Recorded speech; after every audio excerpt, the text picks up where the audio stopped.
Good evening, folks. Welcome to another session from the Old Wise Asylum. Bit of a funny one today. I actually was just going to go through a particular historical context, but then something popped up on my Facebook. This picture of Prince William, or William Prince of Wales, as he calls himself now. Why that came up on my Facebook, I don't know. Maybe I think they wanted me to comment on it. I thought, no, I'll not comment on it. Let's have a look. What does that mean? Lo and behold, we found some interesting data. So I've put this together in the last 2 hours, and I've just gone through it again before I started. And I can't find some of the data that were quite important. But nevertheless, I can remember what it says. And Paul, you're still not a mod. I don't know why it's not doing it. You are a mod according to YouTube. So, but it's not. It's been an interesting week as well because I've noted something. I've noted how the scabied rats, how they're actually messing around with people's internet use. Now, on this occasion, it's not Facebook, it's not LinkedIn, it's not Twitter. What it is the scabied rats MI5 associated shitbags, 77 Brigade, 83, Unit 8300 maybe, but probably 77 Brigade, here in my locality in what's called the Globe Centre in Accrington. Top 2 floors, MI5. Okay, that's where the little shitbags are playing. And what I've noticed is they don't like me images. They don't like me putting up images anywhere, etc, etc. So what they've done, this is on all platforms, I'll press publish, it does its thing but comes back, oh, publish it again. So I publish it again and it comes up blurred. And they're doing that with every image that I try and put up now on any platform going. And I noticed last week on the live, the images weren't coming through true. There were some of them that weren't the best quality, but majority of them that were coming up crap. The images that actually I've got set up in this system are pristine. So that I've noticed this week, and it can't just be every single platform on its own, it's got to be these shitbags. So this is how they are now able, well, I've known they've done this for a long time, but that really cemented it this week because it were on all platforms. And making me double publish is obviously kicking the algorithm. He's putting an image up, let's fuck it. That's what they're doing. So if anybody else is having that problem, that's where it's coming from. So yeah, very interesting week in relation to learning how the little shitbags are operating. But who cares? Do we actually care? I don't particularly give a toss, to be honest. But never mind, we are going to lose all these social platforms as a means of actually getting any sensibility out, because they're just so controlling now. They've cleaned up everything. You can't find half the stuff you used to find. So it's only going to get worse, which is why I mentioned the forum the other week, but nobody gives a shit. So do you know what?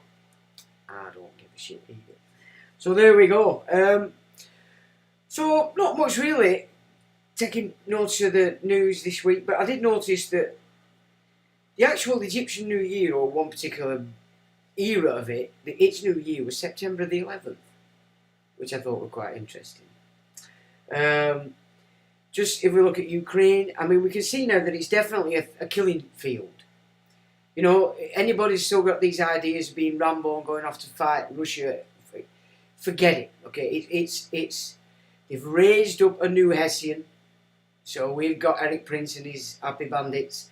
They've now got Wagner Group and their Happy Bandits, and they're now looking to go into Africa. Blah de blah de blah. You can see the garbage of it if you're awake.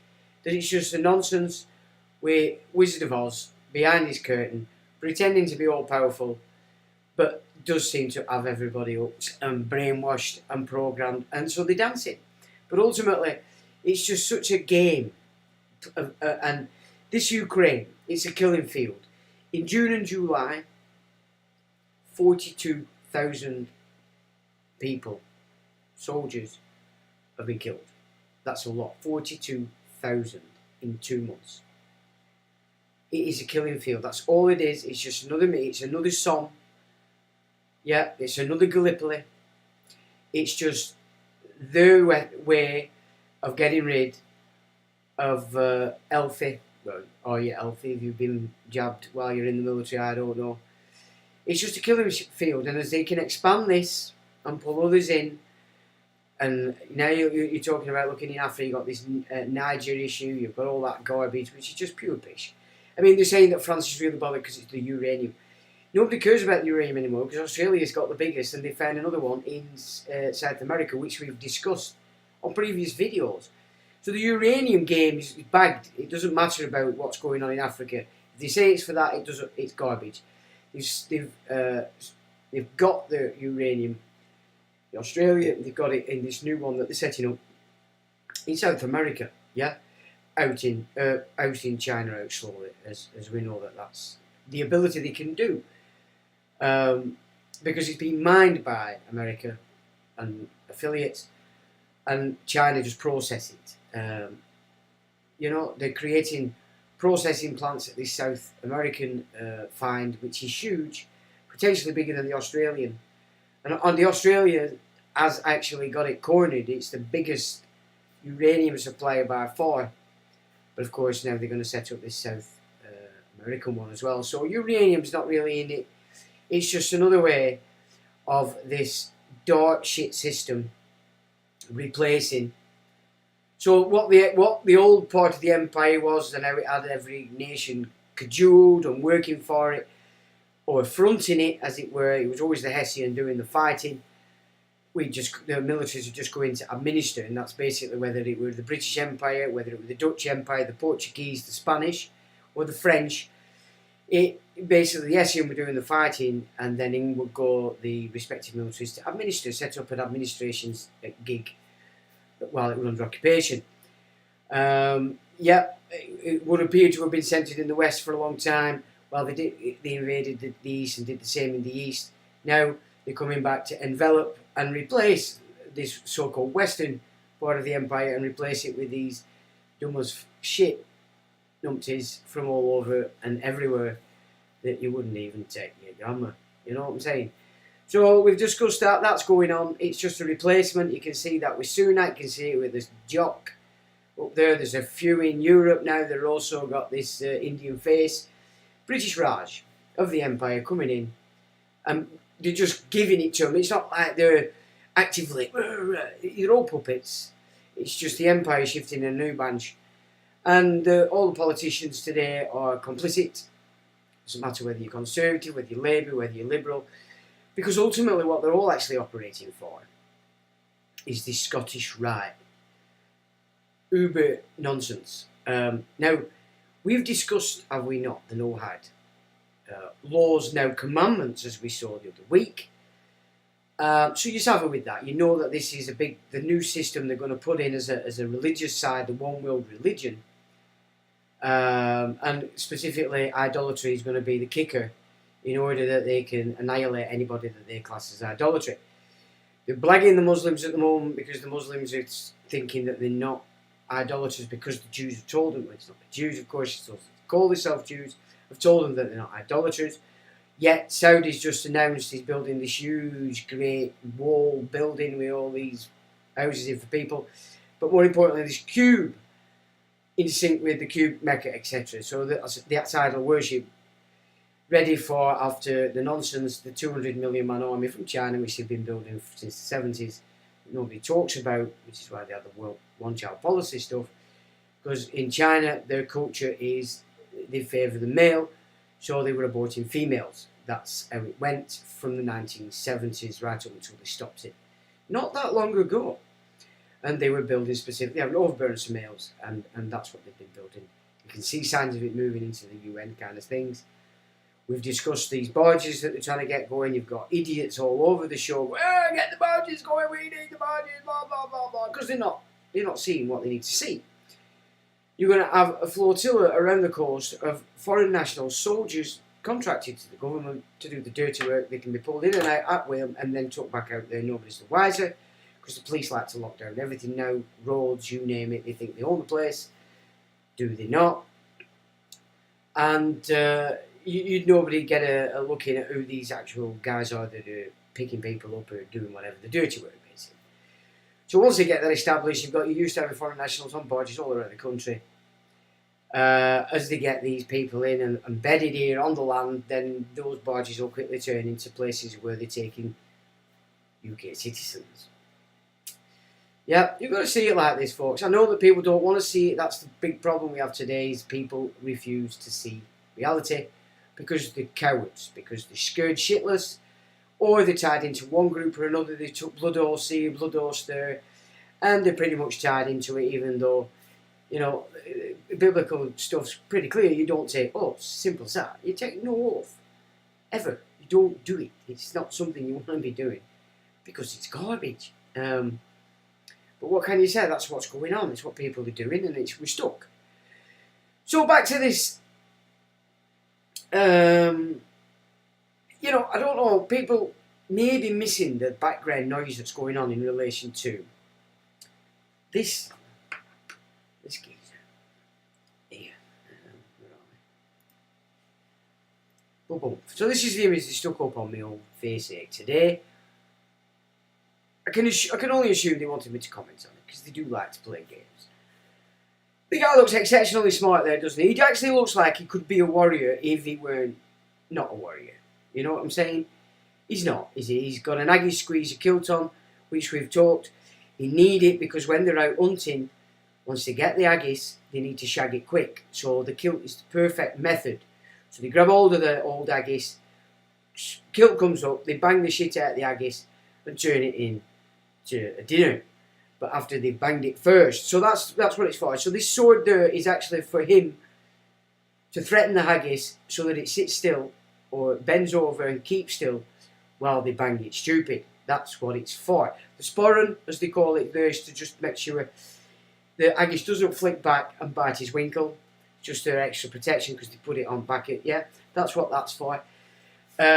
You know what I mean? He's got some fancy socks on. They've got red on there just in case the haggis bleeds. It doesn't look like they were banging it while it were not rag. You know what I mean? They can accept it and they can eat it. So that's the kind of gizmo that's going on with that malarkey. So why would they send me this? Why would they send me this? A picture of an haggis shagger. You know what I'm saying? Because of course they want to say, you better start shitting yourself, son. But why? You man. Yeah? I'm a man.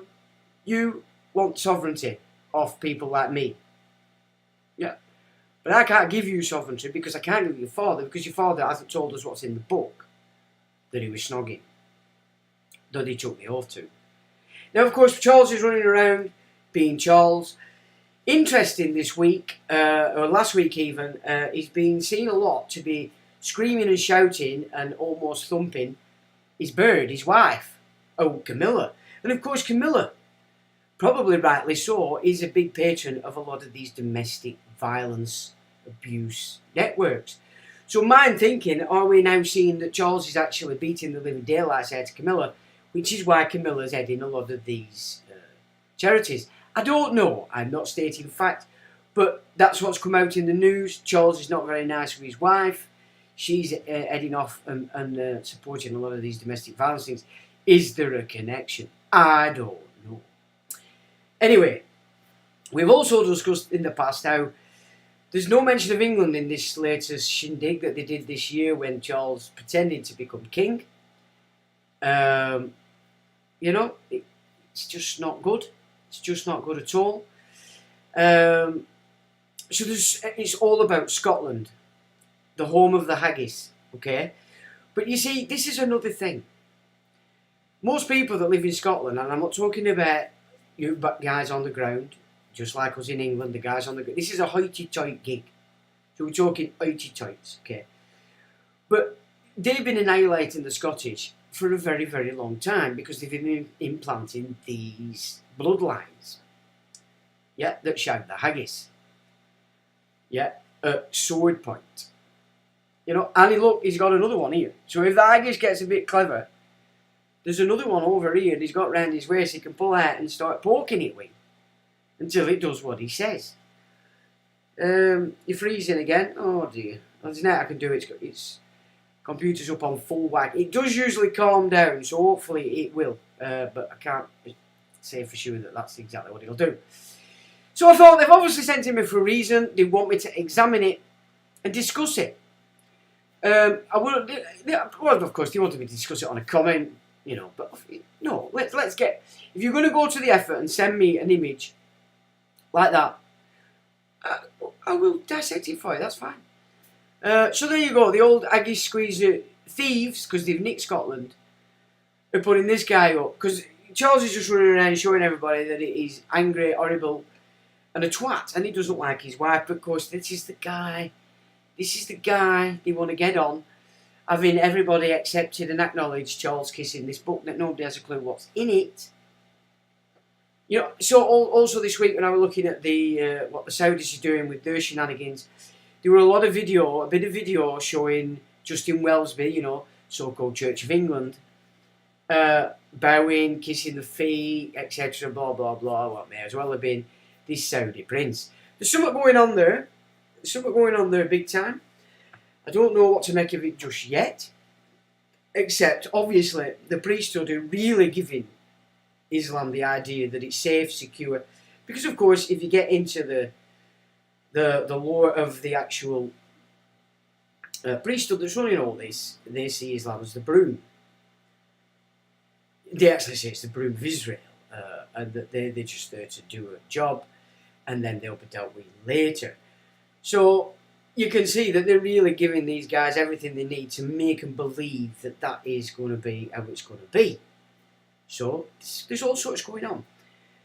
So today when that came through and I just went, what's going on? Blah blah blah blah blah. Let's have a little look around, see what we can pull together.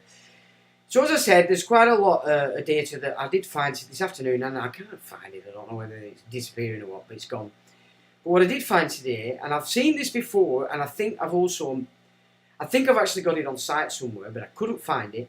But Albert Mackey, who is a very well respected Masonic historian, highly ranked in the rights, a piece where he's saying that Noah has never ever existed in Masonic lore, ever.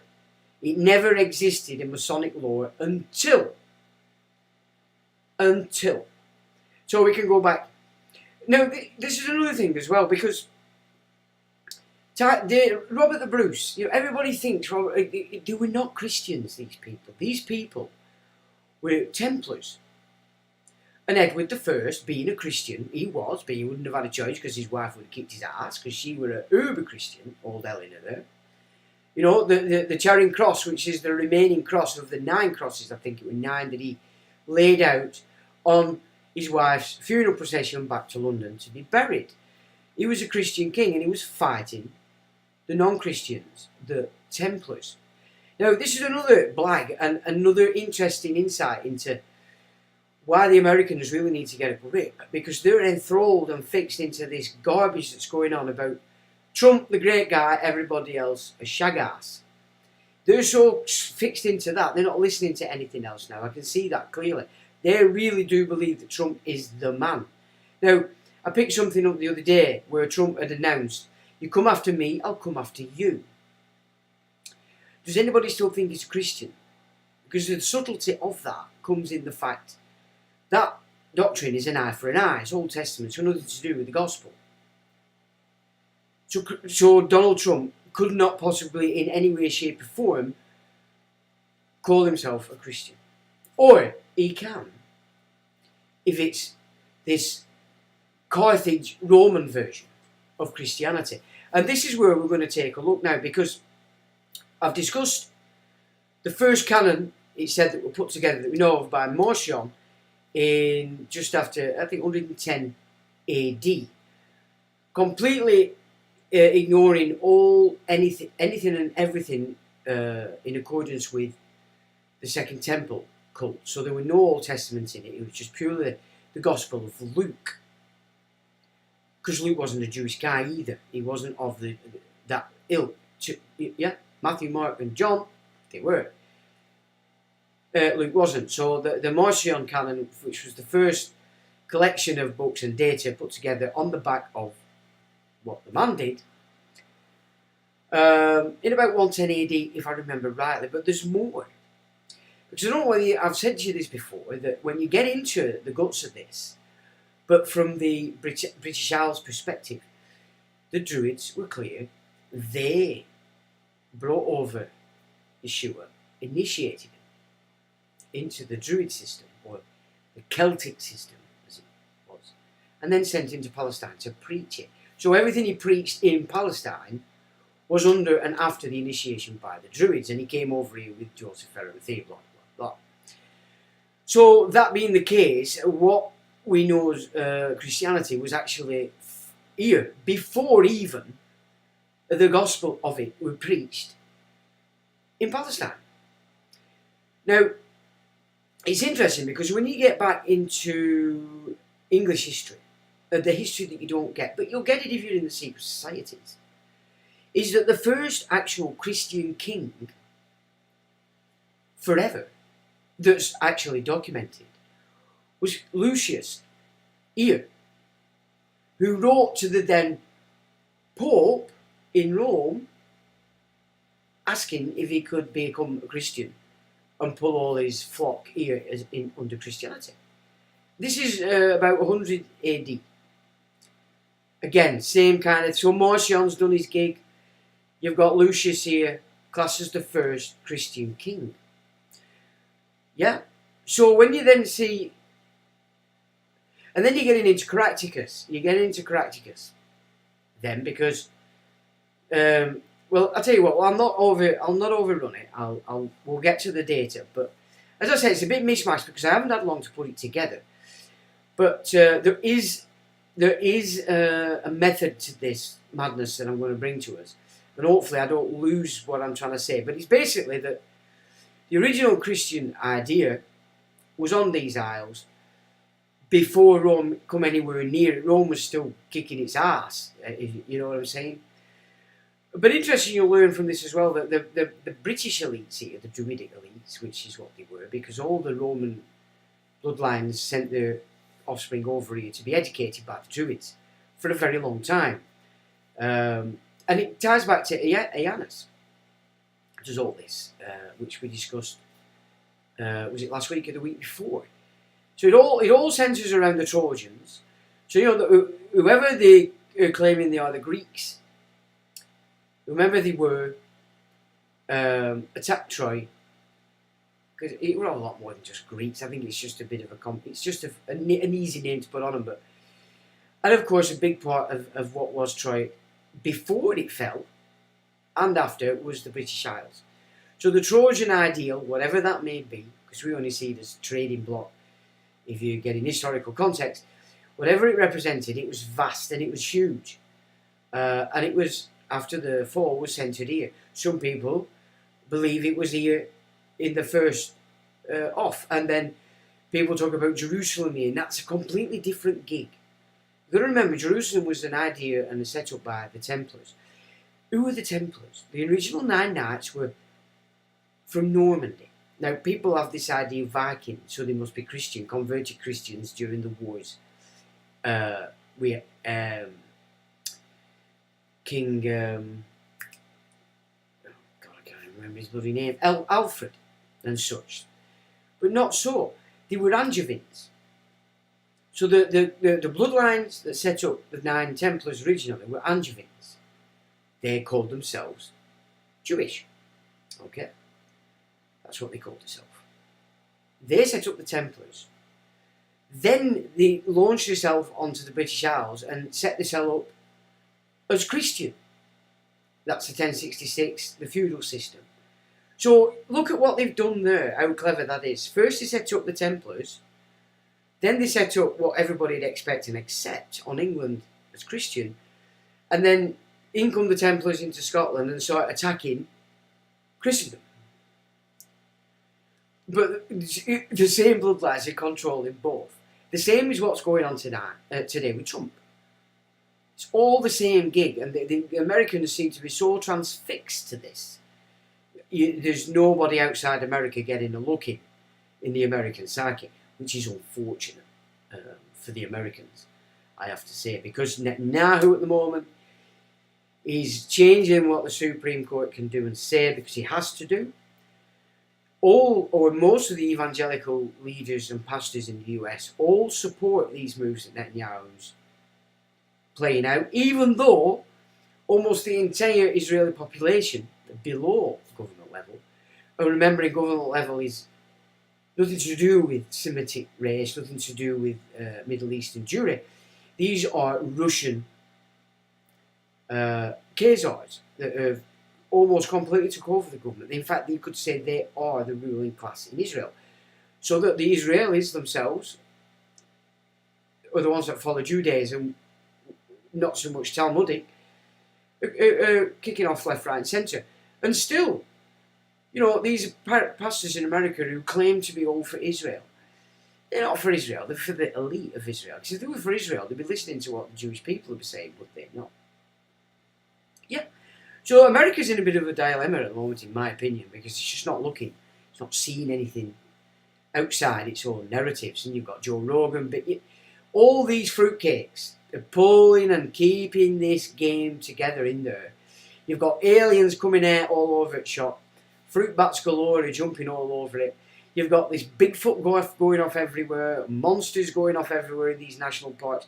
I mean, if you can't see that's a script start going in the national parks, you know, I'm not saying there's no Bigfoot, I'm not saying there's no strange things goes on in these national parks. But why all of a sudden have they been pushing this for the last couple of years? And mainly who's pushing that Navy SEALs. Aren't they? Giants, Sasquatch, and these stranger creatures still. And there's coppers doing it as well.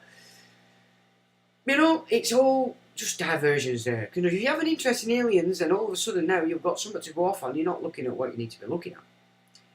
So there's diversions galore. Diversions going on absolutely everywhere.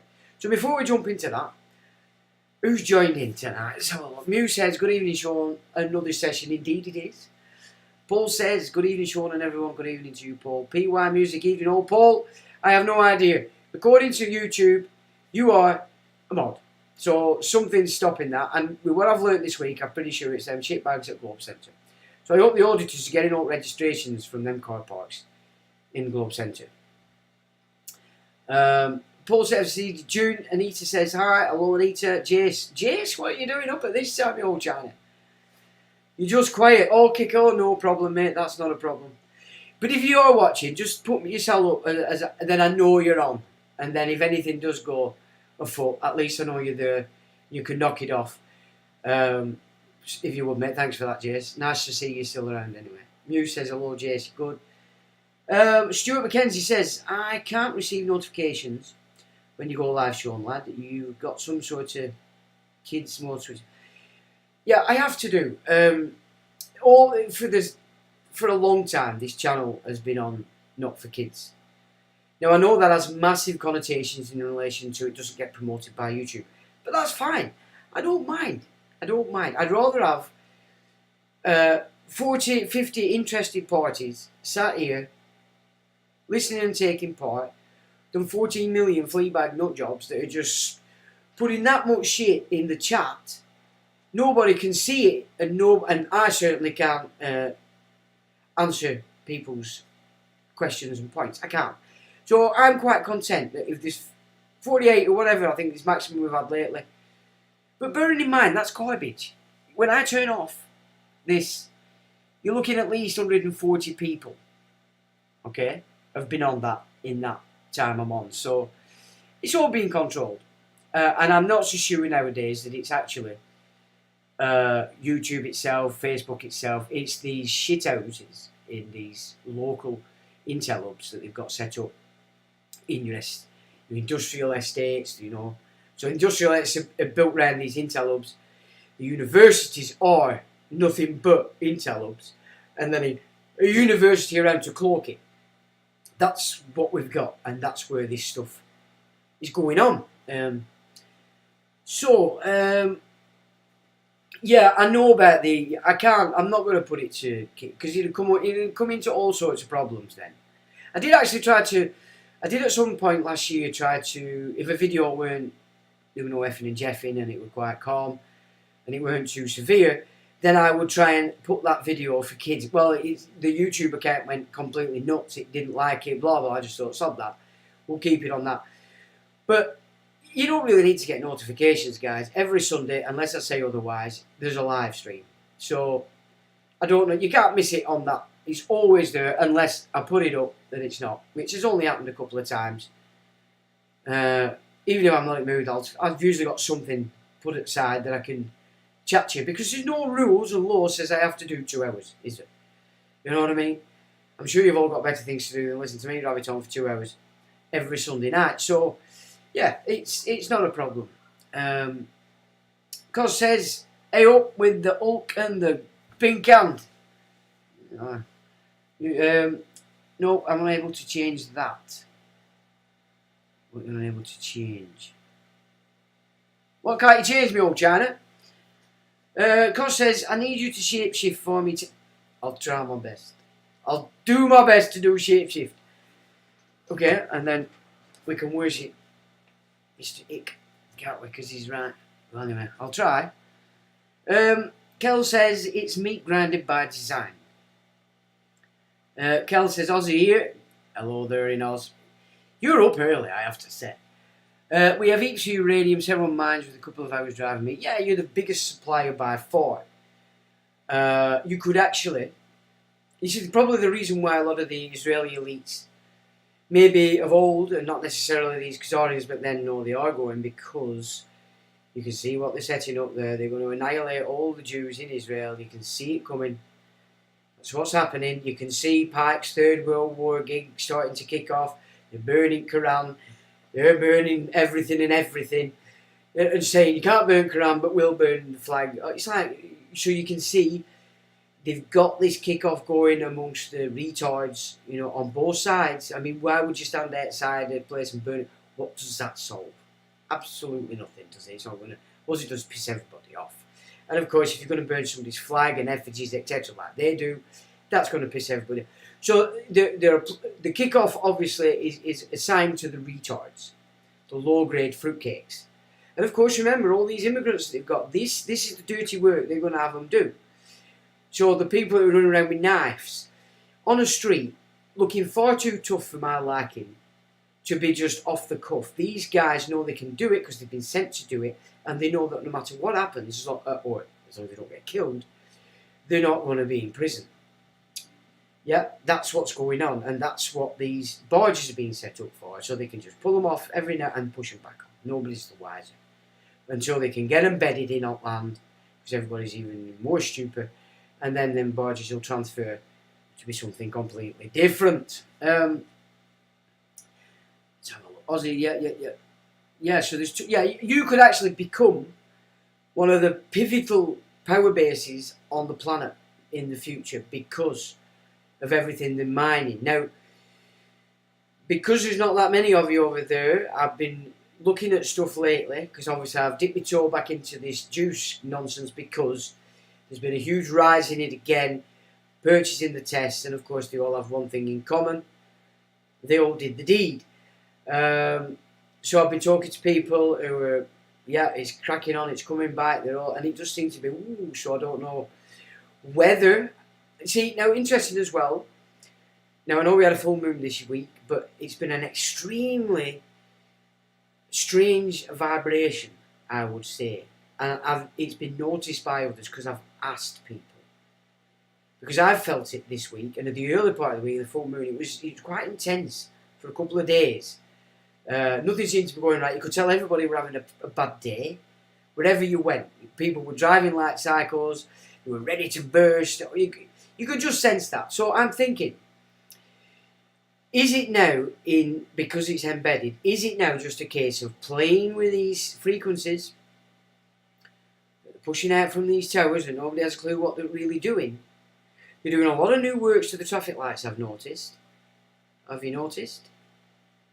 And that again pisses everybody off because, you know, they'll dig an hole, fill it in, and then leave traffic lights there for 4 days when there's nothing going on. I mean, if that's not deliberate, of course it is. I mean, I've even thought, next time I see that, blatant, I'm going to stop my car in the middle of the road, I'm going to get out, and I'm going to move all the fucking traffic lights and the cones to the side of the fucking road. And I'm going to move the obstruction. Okay? So that's probably something I'll do at some point, because it does get me pissed off, because I know they're doing it deliberately. And I know, on a highway, I have a right to that highway, and there has to be no obstructions. And I am fine to remove them myself. I don't really give a shit. So that's probably next on cards for me. You've got the guys down in London removing these ULIS system. Good. What else can you do? It's the obstructions, people. You've got to consider it in this way. When it comes to the highway, the only role of the constables is to remove obstructions. They are the obstructions, if you've noticed. You've got running around with cars now flashing blue lights, no sign that it's a cop car. You see, I refuse to pull over for them. Yeah, if they're coming behind me, I'm not moving. Because to me, they're not a cop car. It could be some parky pretending to be a cop car, couldn't it? Something else I've noticed that's pissing me off, you're getting a lot of these horses and carriages on the highway, blocking. And they seem to be not caring, because if they had any sense, and as soon as that queue gets, 10, 15 cars, pull in, let everybody pass. That'd be sensible, because you're not paying any money to use the highway. So if you're going to carry on like that, we're going to start insisting that you have to pay tax, you have to get insured to be on the highway. Because that, again, is another piss take. It's another shade and shift of what is England. It's a replacement. It's part of the replacement. That's what people need to get into their mind. Everything that's going on here, in the US, across Europe, is about replacement. They're not replacing empires, it's the same empire. The empire is just using different branches of its operations to move in somewhere else. Very Assyrian in its war method. That's the Assyrians we can go back to, and we know that that's how they did it. Jaces in Victoria. I see Queensland, the Sikhs are now allowed to wear ceremonial knives, whereas it's illegal for anyone else. Yeah, this is what's happening, folks. And, the English are just pathetic. Males are cowards, the females are insane. Well, they're not females, they're women. They're debauched, they're stupid, but the males are so fucked, so cowardice. And they're not even males, they've just nothing there anymore. It looks like all the military boys have took the juice because they thought they didn't have a choice. So they're screwed anyway. So I don't know what's going on, but there's definitely been a huge rise in these cases. But what they never say on these reports is there's one common denominator. They've all danced the dance. Several mines around Broken Hill. Yeah. Cool. Mildura, I've been there. Okay, it's a bit of a yammering going on. Drew, let your yes be yes and your no be no. Well, that's how a man behaves, isn't it? Persons, of course, they don't know that. That's why they need contracts, because they know they're not going to honour the contract. They obviously project that onto you and think that you're not going to honour the contract. That's why contract on the written game is done, and the old handshake man-to-man stuff is no more. Well, in general terms, anyway. Sikhs have been allowed to carry a knife for as long as I can remember. Jason, nothing new. Right. Yeah, I can carry a knife if I wish. I can carry whatever the fuck I want. I used to walk around as a youngster with shotguns around me, mate, because nobody cared. So if I chose to do that, I would do that. It doesn't matter to me. It's only, you can't do something if you are fixed a person and you believe that the government are the font of all everything. And all its agents, or the Crown agents, as it is. Well, they are Crown agents. Well, agent, principal, relationship. What's that? Yeah? Straight away, you are the principal. They are the agents. You're the one that tells what crack is. It's all blag. Everything that they're coming at you is a blag. It's a blag and a presumption. But they're taking the piss. They can only do this because the West has become so thick, so stupid, that now it is on par. These younger generations are now on par with these low-grade immigrants that have been pouring in across Europe. And there's no sign of it ending. No matter what pish and wind any politician might say, nothing's being done to change it. Because they're all operating for that Aggie squeezer and the system that he represents. Alright, that's what's going on, which we're going to have a look at in a minute. William, where are we? Sorry, that's just shot right up. Let's have a look. Well, that's what I was saying. Right, I got lost there. Kel, he does look like King Carlos of Spain, actually. Yeah, he has that look, apart from the fact that he's got the bald head and the big hands. And I did, earlier in the year, for the first time ever, I did say this. I was looking at him, and I saw a flash of his father in him. So, I'm not going to say that's the case. It might not be the case. But, the title King of Jerusalem, in my opinion, is exactly what this guy, this front, whoever it is, that they're putting up there, and I used to believe it might have been William, but now I'm not so sure. Because why would Charles say that his wealth of bigger than anything? Has William got this? Or is it the office of King of Jerusalem that has that already? Maybe. But remember, that was a Templar gig. Complete and utter. So you've got Robert the Bruce, strictly Templar. Edward I, who gets a bad press from everywhere on the planet, was actually fighting the Templars, the Angevins, the Venetians, the moneylenders, the Phoenicians, the black nobility, the Prussians when it came to the 1700s. That's where it shifted from, you get rid of Templar Rosicrucianism in the minds of the people, it became the Hanseatic League. That's what's pushed itself all over the shop. So what was running the Hanseatic League? Well, if the Teutonic Knights were actually the remnants of the Templars, but obviously the German branch, then it still is the Templars, isn't it? It still is the Rosicrucians, etc., etc. And they're not Christian. So when they talk about roads across the Grail, I mean, people forget that people wanted Arthur back so much when you had Henry II on the throne, because he was a complete tit, and especially his wife, and then his kids were tapped,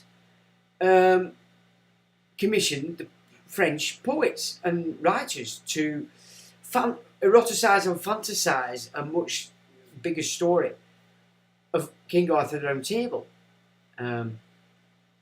So that's why it got took up by those elites, and they bastardized it. So what Rosicrucians, Templars, got nothing to do with Jesus or anything like that. It's Jewish. How could it possibly? They hate it. They hate the whole idea of it because it negates their power, their temple. Yeah, because Jesus wasn't about the God of the garden. He was about the creation, the earth. Yeah, that's why he said, "Give it to Caesar, render to Caesar that which is Caesar." So you think he does look like King Juan Carlos of Spain? But William the Haggis Shagger. Well, they're all Haggis Shaggers if they were killed. All of them. That's what it's for. Cold up there. I bet freezing there at the moment. Not necessarily. Is it? Snowfields up there. Give over. Good stream is fine. That's good. Scotland is Roman laws. Scotland's constitution is entirely Roman laws. 100%.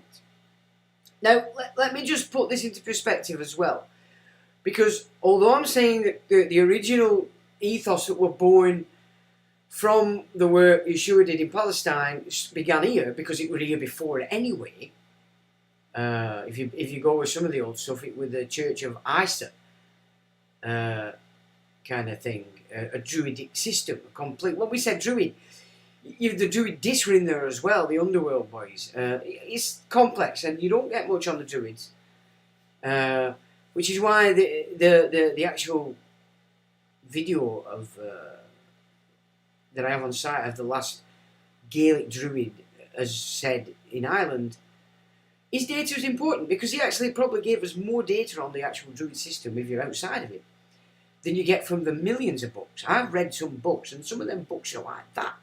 And back in the day, I read a lot of them because I wanted to understand. But that's not how the druid system works. You have to memorise it for a start. So we're all under Roman laws. We are, in fact, because we're under the laws of the Holy See. Now, of course, we know that that's the Pope's legal arena, or his jurisdiction. But all the popes that have ever been come out of this one particular group of families, the Holy See itself. So I would separate the Holy See. Yes, it's a legal jurisdiction, but the Holy See as a power is actually these families. Yeah, so we've discussed that. Wasn't the Queen directly related to Muhammad? Well, so she said, and so she told the Muslims, yeah. Disciple of the Messiah, peace and grace for the Sean family and to you, sir. And we have thumbs up, smiling, clapping, a dove, and some fire. on the old emojis. Disciple of Messiah, blessed Jason, and he's got the clap handies. Alan Watts explains a lot on this too. Does he indeed? Excellent. Shortly, a train just landed. Probably missed a lot already. Yeah, you probably have, and because of course you're a good old Scottish girl, you probably missed good stuff that you might want to miss because you can watch it later. Because you might want to beat me up. Because I've been calling the old Aggie shaggers a little bit there, Chuck. But of course, I've made it clear we're not talking about you Scottish persons because we love you. We're talking about the hoity toits who were piling over through Robert the Bruce and then David the First, especially, and then on into the US.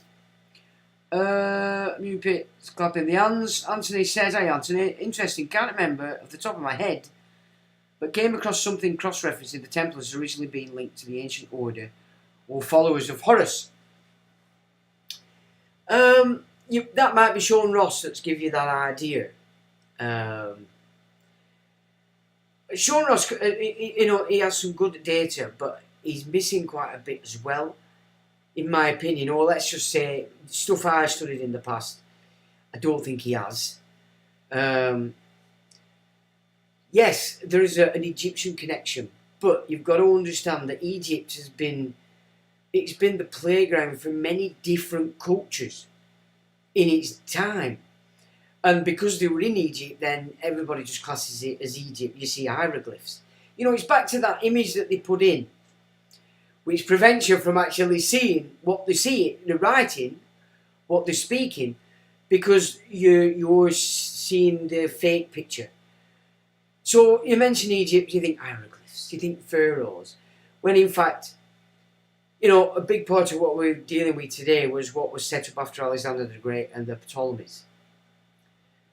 Yeah, not from Egypt at all, apart from the fact that they set up the gig there because it were warm and it were hot, and there was still a lot of knowledge in Egypt held from Ken, when it was really Egypt. Even you go with the Sumerians that moved in there. But I would say the Sumerians were still the guys that were holding a lot of knowledge, because there's a huge connection between the Sumerians and the British, or the folks that were settled on here way back.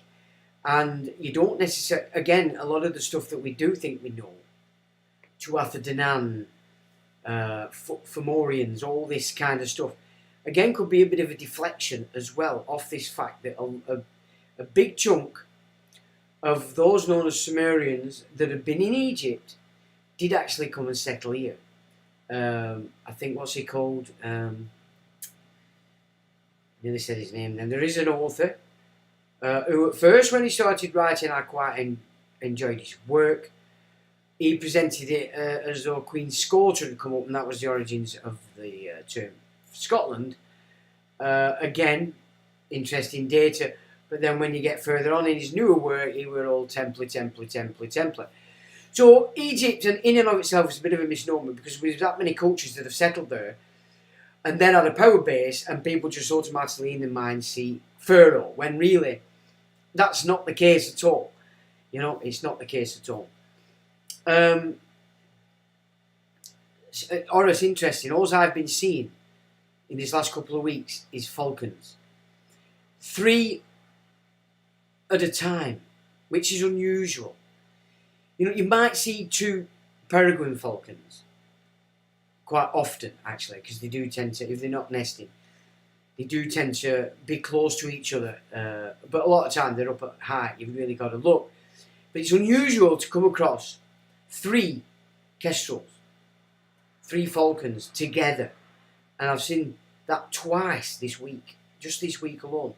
So Horus, I mean, I have, I've done a lot of, I've done work on my past lives in the past when I were on the shamanic path. So the Egyptian side of things is very important to me, as is the Roman and the Greek. But more importantly, probably the last was Native American. So I've done a lot of study into that in the past. I've found the interconnection between the Native American culture to Egypt, to Greece. I've found it. So it's there. So I can see that I take a lot of my symbolism and stuff from those particular cultures and ideologies in my own personal spiritual path. So seeing Horace so many times, the Falcon so many times in this last couple of weeks, and multiple together, Horace is definitely playing some kind of role, in some kind of symbolic way in my world right now. The Truth is Sovereign says, a bit late, but Ian nonetheless, well, welcome to you. Anthony Moore says, yeah, lots of videos about dogmen in national parks. Yeah, they were the Comanche guys you wouldn't want to come up against, but the Comanche were actually, basically they got pissed off and they were just starting to attack their own all over the shore. So they became like a Hessian, you might say, like a private military force that were just it got to a point where they were attacking anybody just for the wealth and such. I think they did play a role towards the end, Geronimo times, etc., in fighting Uncle Sam. But I mean, what happened to the Native Americans was quite scandalous and ridiculous. But this is what this empire of this priesthood does, this Zoroastrian ethos. This is how it does it. It just moves in, and all of a sudden there's too many, and the natives are pretty fucked. New Zealand, for instance. Did you know there's a lot of history about up in the mountains of New Zealand there were ginger people? You know, so something's happened in the not too distant future where the entire culture of what was in what we could class as the West was completely and utterly invaded by this sick, twisted force that's been demolishing the architecture ever since and undermining all our institutions. Took them over, put the kings in, put all the kings and queens in, and our hapless ancestors have just sucked it up. At least we can say that post-Civil War.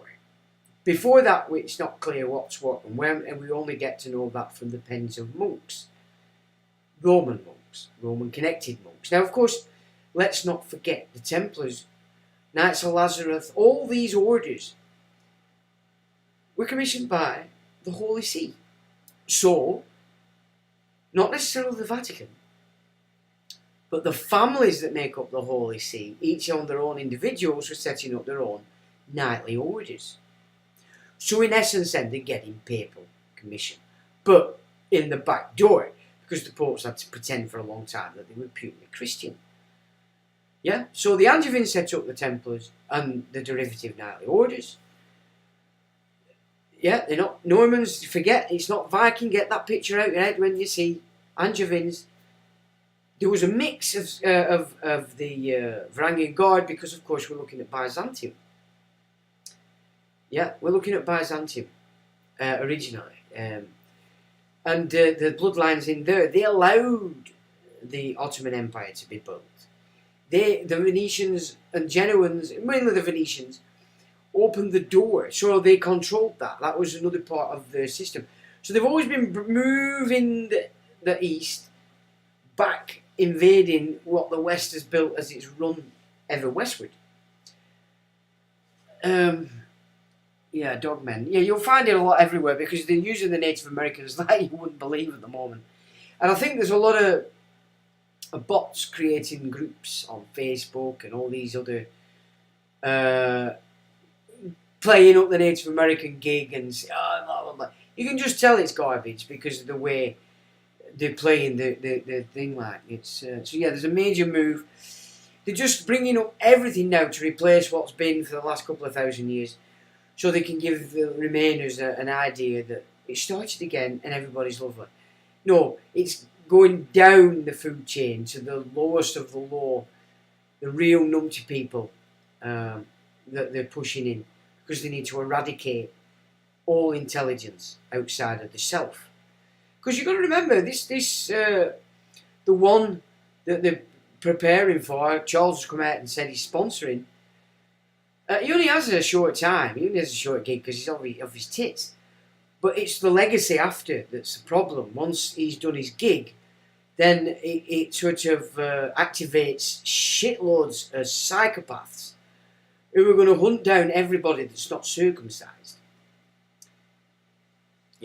the true people who are going to get, those that aren't the slaves and marked slaves of the Pharaoh system, are going to be hunted down.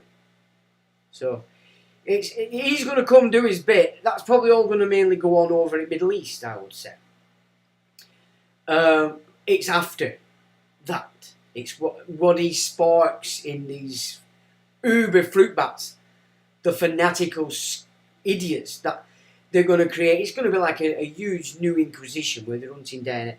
And obviously they're going to want to see your cock, because they're all probably sodomites. So they're going to want to see your winkle.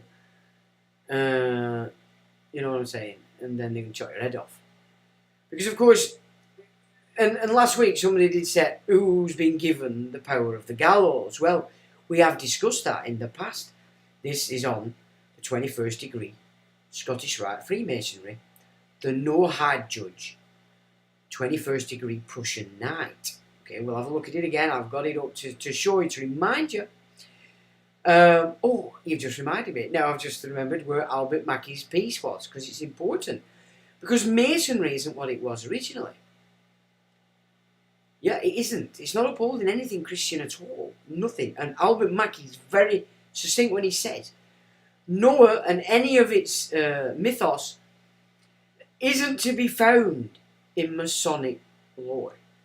It is now, since these fruit bats took over the lodges from 1850, stopped by an Act of Parliament in 1915. The lodges took over because all their men were snotted.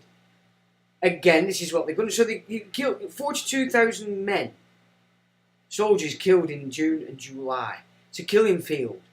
So if you're going to be a soldier and you're going to go over there, you're there to be killed. Better to come out, get on your ear and start thinking that you've got to look after your family. Because we have monsters all around us operating to a hive mind in which they want to chop your arms and legs off and enslave your females. Yep, that's the game.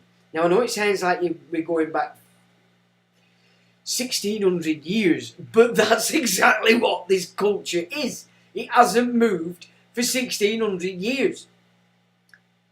Yeah, that's why it's there, it's happening. It's the fanatical side of that. We're not looking and saying across the board.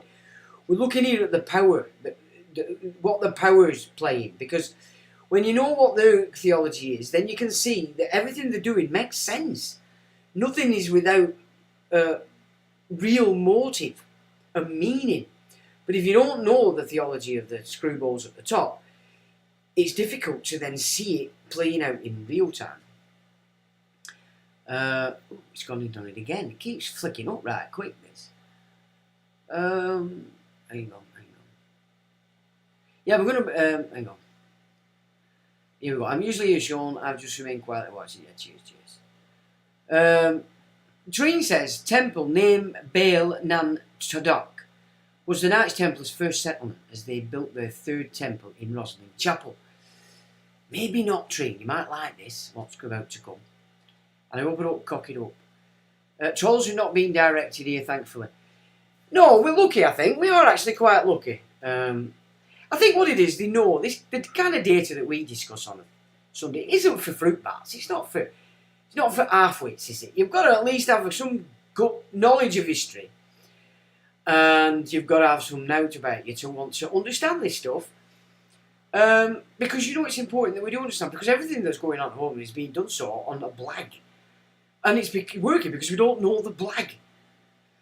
So we're trying to pull out the blag, break the spell. Yeah, thanks for that, Jace. You've totally forgiven me, old China. It'd just be nice, because for the last couple of weeks I didn't know we had any. So I've tried to turn Paul as one, which I've done, but it's not coming up. So we had to relieve ourselves as the other one, as he had a bit of a nervous breakdown. But never mind. All will be well. Anthony says, all hidden any symbolism in relation to the comment above. Okay then, you naughty boy. Mupit says, okay, he's talking. Yeah, Kel says, yeah, odd energy around. Everyone narky at work last week. Yeah, so we're noticing it. Now, of course, we had a full moon. It was the sturgeon moon. And if you go into the esotericism of it, then that's the point at which you can pull in the highest potential you've got at that moment, at your time now. So the sturgeon moon represents the best you can do in this particular year is at that point. And then if you're getting it right, we get to the autumn, which is the harvest. That's when it manifests. So the work you've done all year, remember, February is purification. That's when you're cleansing to get you to a point for spring, because that's going to determine where you are between spring. You're going to build it up to the summer. Yeah, we've had the sturgeon moon, which is at this time now, and then what you've achieved spiritually is going to be harvested, and also materially as well, I would say, but it's mainly a spiritual kick. So Anthony says it also pertains to the anatomy of Homo sapiens, 7 chakras, etc. A lot hidden in the construct of these templates relates also to the anatomy. Well, we did, didn't we? We did the astrological gospels, the mystical gospels, the chemical gospels even. Because that is what all the religions are hiding. The Eastern old ones were giving it you, but obviously it's obfuscated because it just has to be that way. Because it just does. So yeah, this idea of Christ being Jesus, as it were, isn't. It's a physical manifestation of what you're actually supposed to be doing within, which is why Jesus. You see, this is another thing. He said, "The kingdom of my Father is within." So you talk to anybody out there, priest, rabbi, imam, and say, "What need for you? What need for you?" Especially priests and vicars, bishops, or what need for you if the kingdom we're seeking is inside? Are you trapping us? Are you trying to take us off the game? Or are you actually trying to guide us on the path? And I think maybe once upon a time it might have been the case, but it's debatable. But that's certainly not what's going on today. So Treen says, yeah, I'm sensing the same here, Sean. No kids outside playing at all, no birds awake, all slumped. And there's hardly any at all now. I have yeah, and the fungi is growing like mad. It's a little bit early, is that? Some of the big stuff's coming out, stuff that doesn't usually come out until like September, October. It's full of it, and I think obviously that's because of the rain we've had. So, yeah.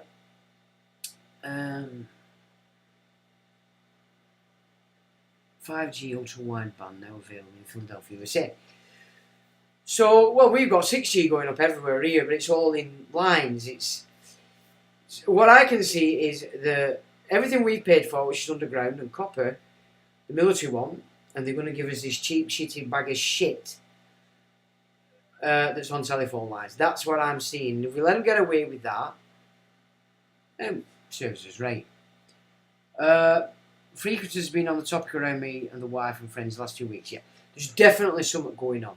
Now, because I'm seeing all these people just all of a sudden blowing up with this fantasy that's now not a fantasy because they danced, and then what we've just experienced these last couple of weeks, especially this week, I'm wondering if now it's only a case of them turning up the dial and all them that have played the game of dancing.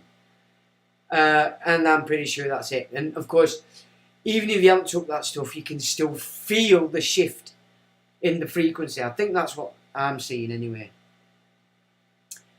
The Abernethy monks were apparently druids. They were forbidden to marry, but the first one to be permitted to marry built Hawthornden Castle. You see, that's another load of nonsense. The priests of the Rome even could marry.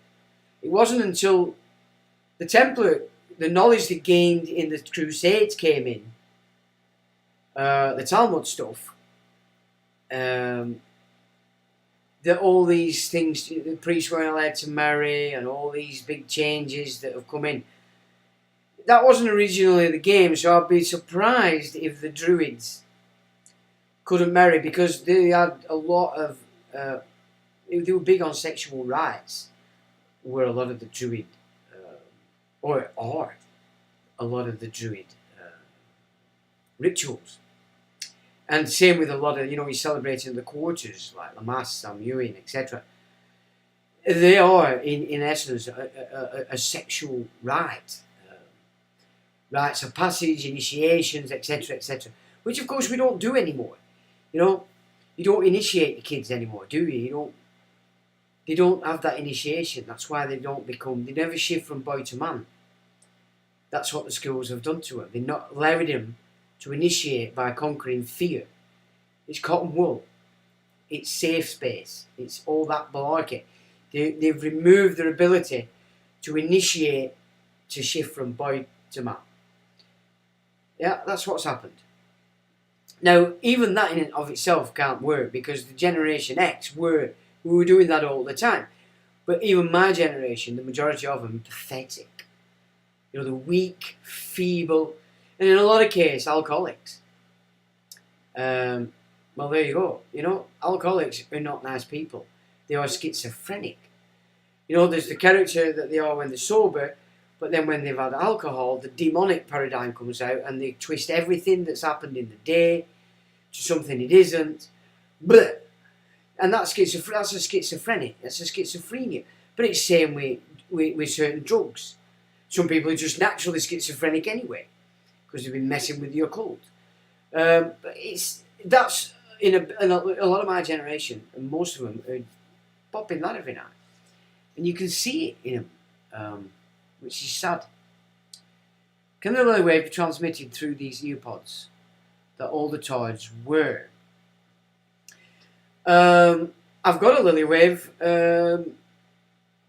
report. We'll have a look at it. My son, remind me, Tree. My son-in-law's firm has just got the contract to restore it. William Wallace Cave is here too. Scotland, but it's a feudal system, that's right. Well, so it is. That's where the common law comes in. The common law is all about the feudal. It's about your right to the land. As a second claim right, because the king holds the first right. But this is the bad part. He's holding your trust. He's nicked your trust. Your estate and holding it in trust. Yeah?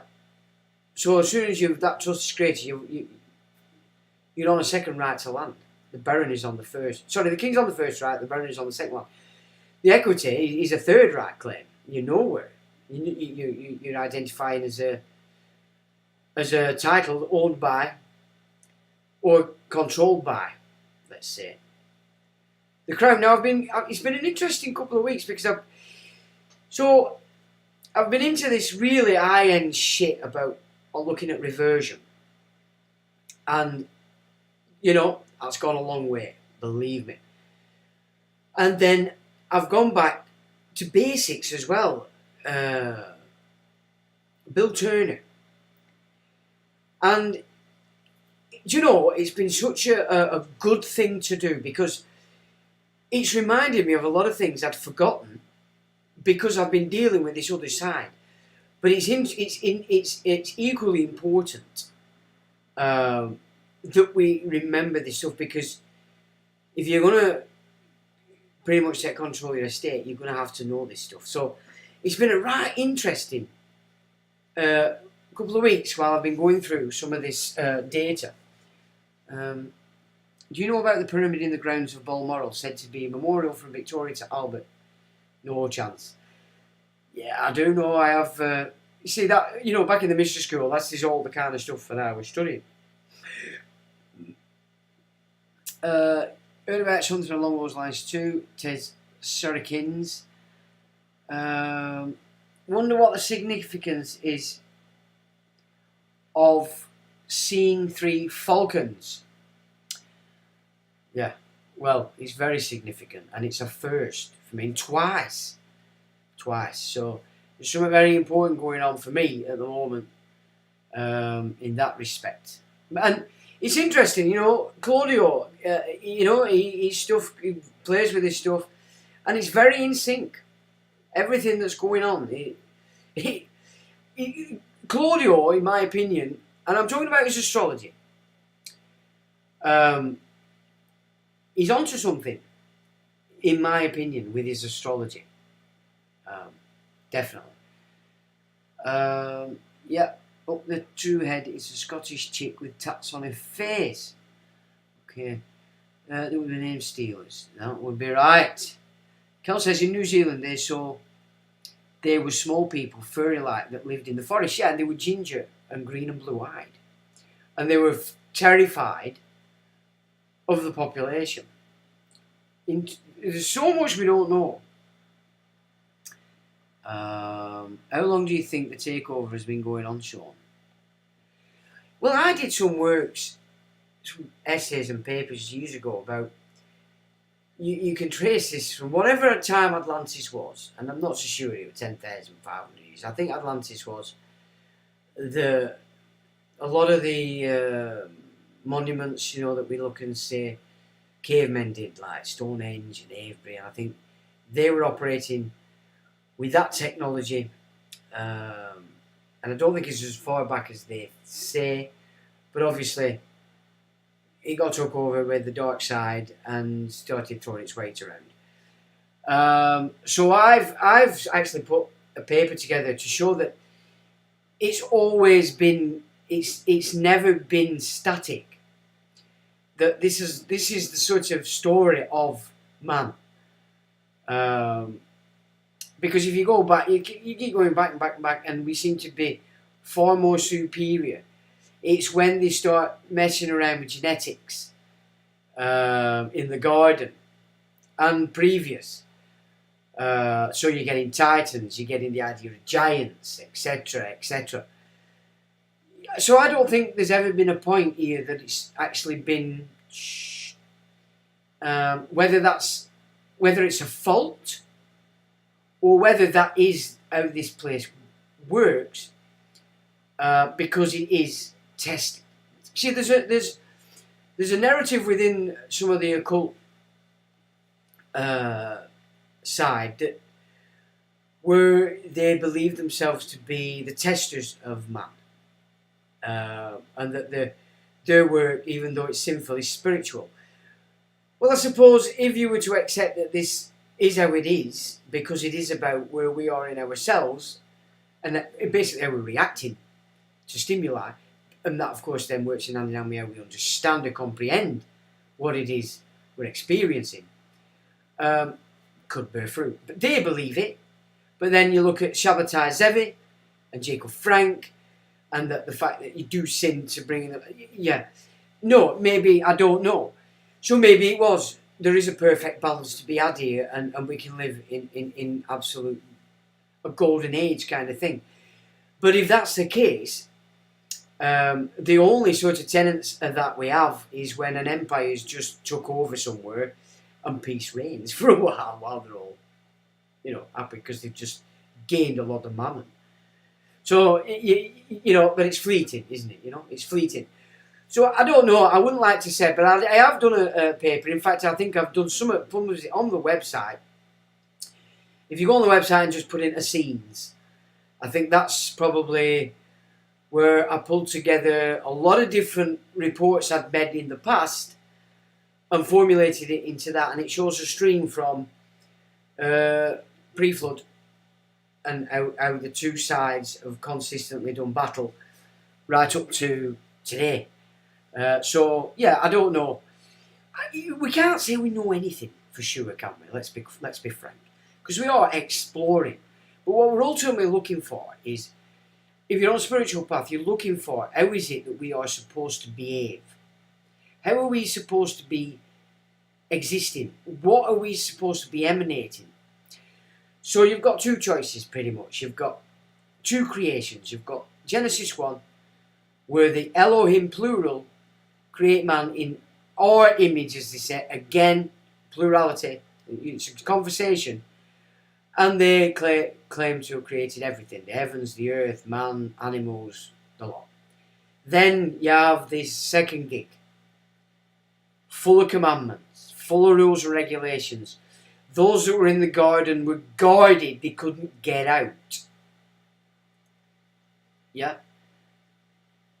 And that stream has in its grip Judaism, Christianity, Islam. Yeah? The garden gig is those three religions. Yeah, and they're coming in as an uber priesthood outside the garden and from the tabernacle, the Holy of Holies, and saying, well, no, the real doctrine is the Talmud. Yeah? How's your energy levels lately, Sean? I'm always tired. Energy levels are fine. In fact, if I have to be absolutely honest with you, since I did the last liver cleanse, which I've gone through with you, I seem to be fighting fit. I mean, I'm doing the same things I'm doing. A bit of graft, it's not a problem. I'm going up the coppice, I'm doing my walks, and I feel fitter than I have for a while. So I'm wondering if that's got something to do with it. I don't know. Adult rites passage would be useful. Most young adults I know are going to Dubai or Australia so they can carry on living like teenagers. Well, that's it. They don't know any different. They're not even teenagers. They're still infants. I mean, you go to any political meeting today and they're infants. Listen to what they're saying. They're talking like they're primary school. The problem is anybody that's watching lets them get away with it. Whereas when I'm in them meetings, I have to go, just a minute. And well, they cry. Because, of course, they're infants. So they want to cry. They want their mum. They want their dad. Blah, blah, blah, blah, and then they're doing all the shit behind your back. You know, they're like, it's an embarrassment to actually say that politics is full of infantile retards who don't know their ass from their elbow. And as I said in a piece locally the other week, the councillors don't actually have the mandate of the people. They don't have your power of attorney, the right to it anymore, because they took your power of attorney on agreement with you that they'd represent you, your concerns in the council. But the minute they get your vote, they're in, then they do a secondary agreement with the executive. And that agreement means that they will not in any way, shape or form interfere or impose on the agenda of the executive. So the agreement they have with you is then null and void. So they don't have your mandate. You need to start seeing it like this. Yeah? Because legally, they don't have your mandate. Lawfully, they don't have your mandate. Because they're in breach of agreement. And that's what the legal system's about. What's the agreement? Who's upkeeping it? And who's in breach? They've breached the agreement with you because the moment they took the office of councillor, they went into agreement with the executive. Not to interfere. Not to stop or impose on the executive's agenda at all. In spite of what they said to you when they made the agreement and you gave them your power of attorney because you gave them the vote. It's a breach of contract. It's quite simple, really. The unfortunate thing is that even people that you would expect to be intelligent, like lawyers, are not. You know, they're not. They work into systems. They don't actually understand the concepts of what it is they're doing. They just know what form to collect. And that's pretty much it. Let's have a look. Bill Turner, that's the guy, yeah. He did one about 5 months ago. I suggest you find it. It's amazing. It's equity, it's pure equity, it's nothing to do with common law, and it's nothing to do with ecclesiastical. But just going through this has reminded me of little things that I'd forgotten, looking into all this other stuff, and yet it's essential that you've got it in your bag of tricks. It brings about those qualities in the person which embraces him to envision brightness and vividness. The peregrine falcon, the popular bird. Okay. Prey, it's indigenous to Egyptians, capable of ethereal finesse. Well, the thing about the eagles and the falcons is the fact that with very little effort, if you watch them, they can whizzer it. That sky's theirs, and you know it doesn't take much effort for them. They can have 6 crows giving it a bit of grief, and it just fannies on like that. It's not getting excited where it could just rip it up. And it just flicks out its way and up it goes. It'll probably go up 50 foot and crow can go up 2 foot before it's flapping its the glass off. It's the ability, it's moving out of the physicalness of your body's control and you moving up spiritually, and then you're gliding through situations as opposed to getting bogged down, fixed at its lowest sort of emanation, you might say. Alan Watts is interested on topics of the Bible and its origins. Well, the Bible was put together by a load of psychos that obviously came across a lot of old data and turned it into their own gig. Moses, King Sargon. Abraham and Sarah. Yeah. The Brahma and his missus. Then you can transfer that again to the chemical gospel. Yeah? But Moses is a complete invention. I mean, even his wife was slagging him off, saying, you really think they're all that thick when he was making up his fucking laws? Because that's what he did. This system that you're working on has been made up. And so they've stolen older stories, pushed it together and created this chronology people call the Bible. Now, the Gospels are a different gig, in my opinion, and I'm not interested in... You see, this is another problem, and it is the problem. And that is, for as long as you can see back in history, Christianity has not been about following Jesus or his teaching. You've been encouraged to worship him. And they've made all sorts of nonsense up in order you'll follow that because you're scared not to. So you're not following the teaching as Jesus told you to do. You're worshipping the idea of him as a man. You're worshipping him as a figurine on a cross. The Muslims don't believe they're idol worshippers because they don't apply the same mechanic to Muhammad. And because they're not applying the same mechanic that Christians are applying to Jesus, to them, to Muhammad, they don't believe they're idolaters. Yet every year they're whizzing around a fucking stone widdershins. The uber rich psycho in Saudi Arabia is building this ridiculous fucking wall thing. I mean, can you not see what they're doing? All this that's going on, forget the religious nonsense, forget it. All this gig is that arsewipes that have been living the life of luxury for centuries and aeons, they want to continue to do that. And as they tried in Atlantis times, they had the technology for themselves where they no longer needed the minions to do it for them. They've got nuclear. They've got machines to make everything now. Yeah? They've got 1 million toy soldiers who are unthinking, shotted fruit bats because they're going to go into this theatre and just get snotted. They're going to come back, they're going to get PTSD, they're going to cry about it. Look, I know a lot of soldiers that have been on tours all over Afghanistan and Iraq. They haven't got PTSD because they didn't do what they weren't supposed to do spiritually. PTSD, coming back, you've done things you know you shouldn't. And spiritually, you won't be allowed to forget it. There'll be no amnesic barrier around what you did. Okay? Doesn't mean to say I don't have empathy for you. I really do. Because you didn't know you were being dragged into a load of shit like that. But just going on tour and killing combatants, they're in the same gig. They're all in agreement. When you're a soldier, you're in agreement that you'll do the dirty work. Your opposition is also a soldier, agreeing he'll do the dirty work. When soldiers come together, there is no karma for killing each other. Because you're in an agreement. You've agreed, let's go and do this. But if you want to kill kids, if you want to kill civilians, that's not part of the agreement. There's your PTSD.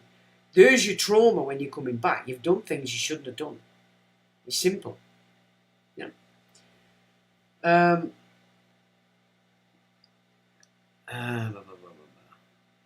CMU, definitely tune into the ether. It speaks and hears you if you put your faith into it. That's what I believe.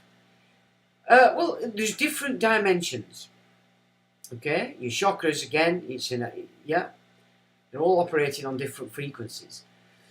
So, at a base resonance, we all have that system, that chakra system. So we have those frequencies available.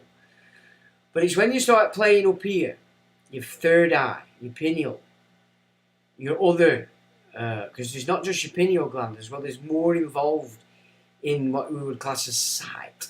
Like for instance, but lately, when I go to bed, and I've got myself comfy, I've done my wriggle in a bed, I've tossed a bed a bit, and then I actually get to that point where I'm ready to go.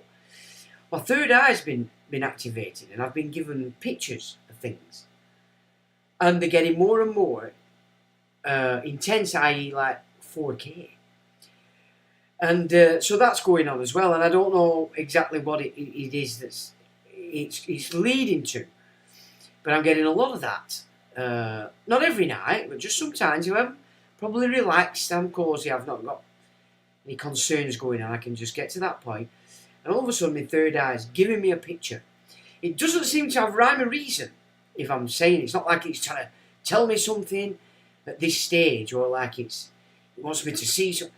It's just focusing me to seeing and working that third eye, so that I'm consciously recognising what it's doing. So that's been happening a lot lately as well, which is very interesting. But I see it as you're seeing on a different frequency.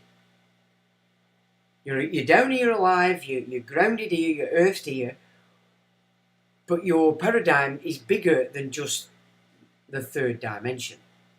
Yeah. So your dream world is starting to open up, you may say, if that's how you want to see it. So like you say, you're on your dream world, you're on different frequencies. Well, I think what it sort of is, and this is what shamanic stuff were when I was doing that back in the day. And drugs were a big part of that for me, you know. I went very psychic when I were on ecstasy. And you know, the mushroom sessions that I used to do for the dream questing. I mean, that's not just psychic stuff that's going on there. It's just unreal, some of the stuff, the experiences I were having. So I'm not new to this. It doesn't worry me, it doesn't scare me. I've done the legwork many years ago. There are a lot of things going on at the moment, and the symbolism in especially the Falcons is intriguing to me. Very intriguing, because I've never seen three before. And these were kestrels. They weren't peregrine falcons. You know, more often than not, you see peregrines together, or in the same vicinity. But to see three kestrels, and the one were definitely a pair. I don't know whether the other were offspring. I don't know, but they were in the same area, and they were definitely interacting. Not a lot, just so that, and twice, to see that twice in the week, and the weeks is now over, but. Yeah, very interesting. Trine says, a sparrowhawk swooped into my garden and grabbed a magpie so fast. I know, aren't they fast? They are quick. Totally agree on the Moses and Bible with you there. Sean says, intuition saves lives. Do you see the stats? Hang on a minute, I can't keep missing you, can I?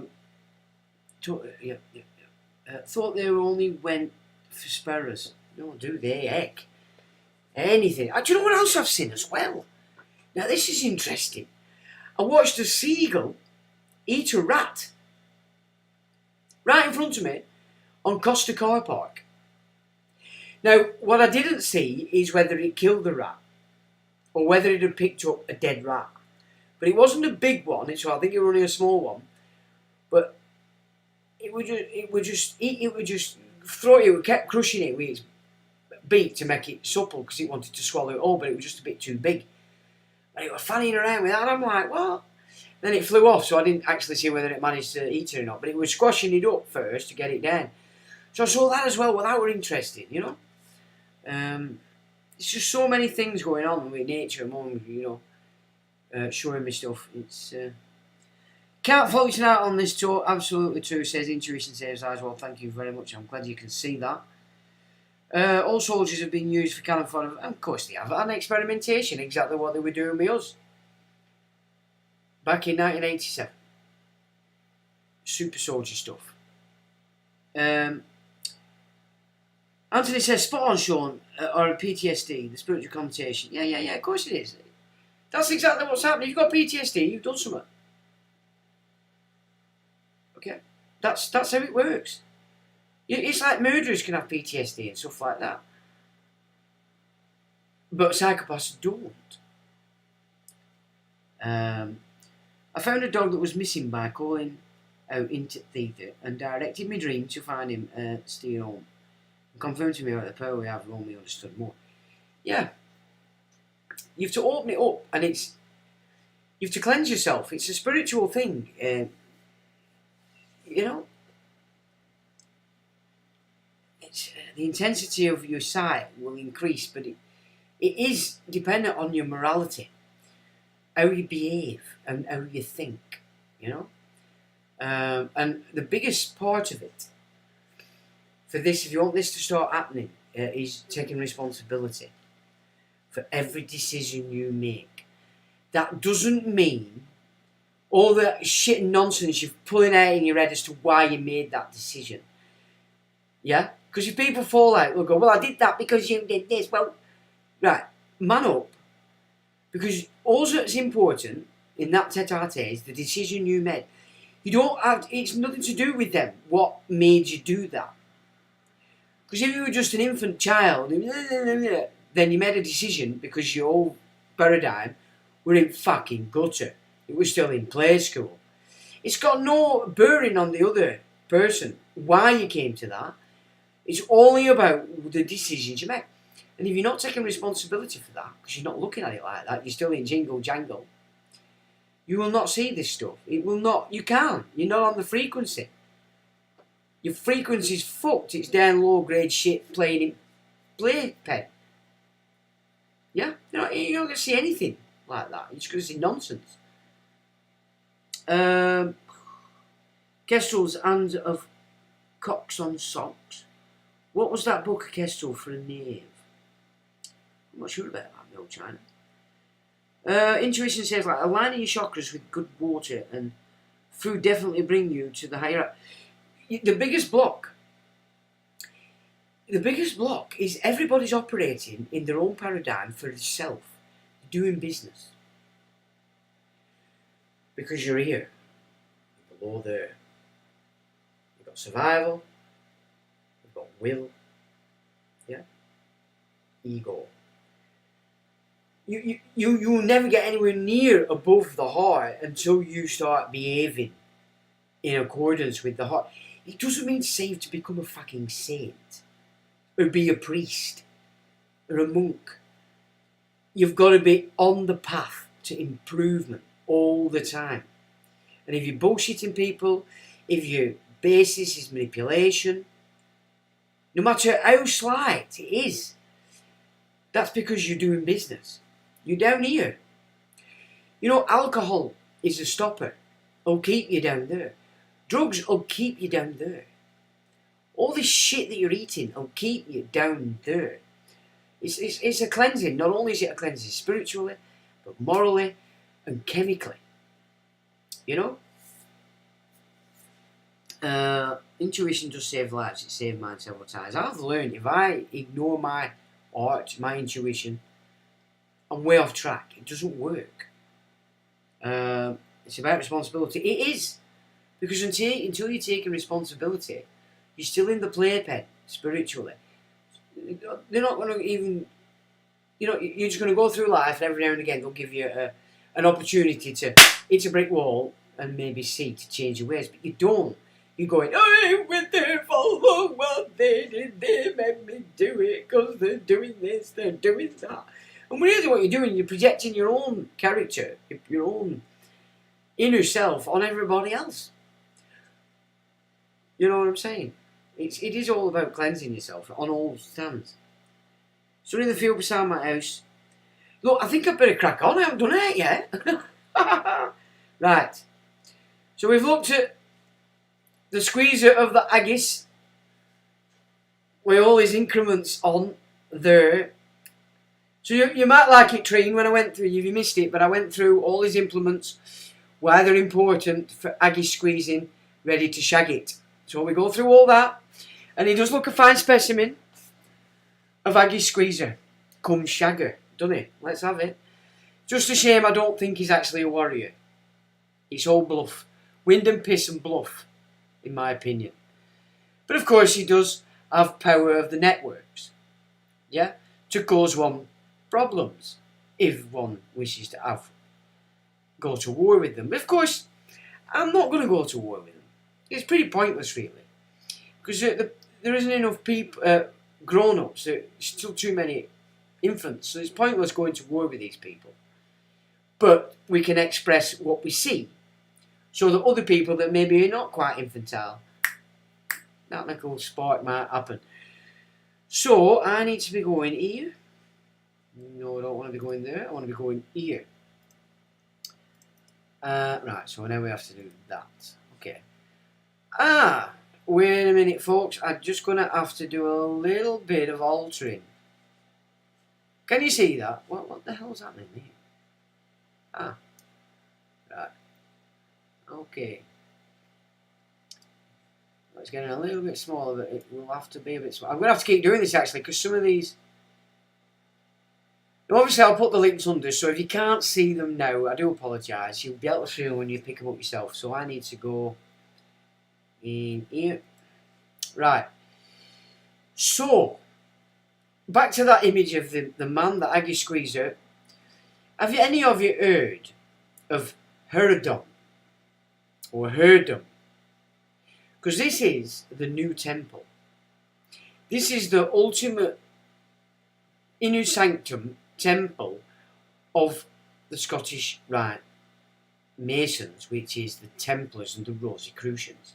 Now I'll just read this from the Masonic Encyclopedia. In what are called the high degrees of the continental rites, there is nothing more puzzling than the etymology of this word. We have the Royal Order of Herodom, given as the ne plus ultra, meaning nothing farther or nothing beyond, of Freemasonry in Scotland, and in almost all the rites, the Rosy Cross of Herodom, but the true meaning of the word is apparently unknown. Ragon, in his Orthodoxy Moanique, page 91, asserts that it has political significance, or signification, and that it was invented between the years 1740 and 1745. This is when we have the Hanoverians on, remember. Okay, so this is the Templars via the Teutonic Knights, the Hanseatic League, the Prussians, by the adherents of Charles Edward the Pretender at the court of Saint Germain, which was his residence during the period of the unfortunate prince, and that in their letters to England, dated from Herodom, they mean to denote Saint Germain. Now this is Body Prince Charlie. Okay. He supposes it to be derived from the medieval Latin word hordum, signifying a heritage, and that it alludes to the castle of Saint Germain, the only heritage left to the dethroned sovereign. But as Ragon's favourite notion was that the hautes degrades or high degrees were originally instituted for the purpose of aiding the House of Stuart in its restoration to the throne, a theory not now generally accepted, at least without modification. This etymology must be taken with some grains of allowance. The suggestion is, however, an ingenious one. Now, it was accepted that it was the Stuart stuff, and now it's not. And again, there's been changes since this Hanseatic bunch of furry cakes came over with the Hanoverians. In some of the old manuscripts, the word Herodon is found as the name of a mountain in Scotland, and we sometimes find in the French cahiers the title of Rosy Cross, de Herodon. There is not a very great difference in the French pronunciation of Herodon and Herodon, and one might be a corruption of the other. Brother Mackey says, this is Albert Mackey, he was once inclined to his theory, but even if it were the correct one, we should gain nothing, for the same difficulty will recur in tracing the root meaning of Herodon. The most plausible derivation is one given in 1858 by a writer in the London Freemasonic magazine. He thinks it should be spelled Herodon, and traces it to the two Greek words rapas and helios, meaning holy, and biros, meaning demos, meaning house. It would thus refer to Freemasonry as symbolically the holy house or temple. In this way, the title of Rosy Cross of Herodom would signify the Rosy Cross of the holy house of Freemasonry. This derivation is now generally recognised as the true one. So far, Brother Mackey's explanation of the word, but at this point Brother Hawkins observed that according to the view taken in the last paragraph, the word should be Hiradon. See also Royal Order of Scotland. Now, let me take it over here. Now then, 21st degree, and this is Albert Mackey. Now we've gone through this before, but this is, somebody asked last week who's been given the gallows. The gallows are at the feet, at the 21st degree, Prussian knight, no chite, judge. Now we're not going to go through, I just want to show you something here. Because the York Rite you had to be Christian, the Scottish Rite you don't. Just let me have a look. As I said, I didn't really get time to put this together properly.